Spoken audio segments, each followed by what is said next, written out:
Murder attempt survivors, what happened? While transferring work locations, I was staying with a cousin of mine at the new location. Her psychotic, alcoholic, drug-addled, vicious ex-boyfriend, whom she had just kicked out of her house, was stalking her.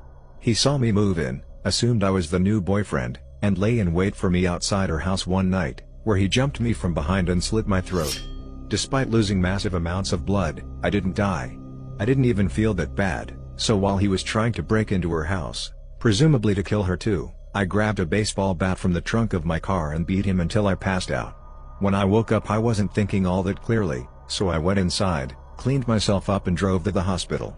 My cousin wasn't even home at the time. She had gone into the city with her mother for the weekend to see a show and go shopping.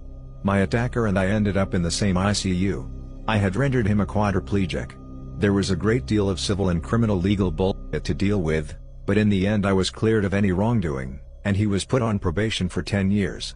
As he was no longer able to so much as brush his own teeth, his lawyer, provided by his wealthy family, convinced the judge/DA that he was no longer a threat to anyone and the state would be spared the burden of providing him the round-the-clock care he needed if he wasn't sent to prison. I was left in massive debt which took me many years to pay off. I did sue him for the injuries I sustained, but despite being a trust fund baby from a wealthy family, he himself was indigent. He'd blown his trust fund on drugs, booze and gambling, and had nothing. His family provided him with everything, including his lawyer. He died about the same time his probation ended.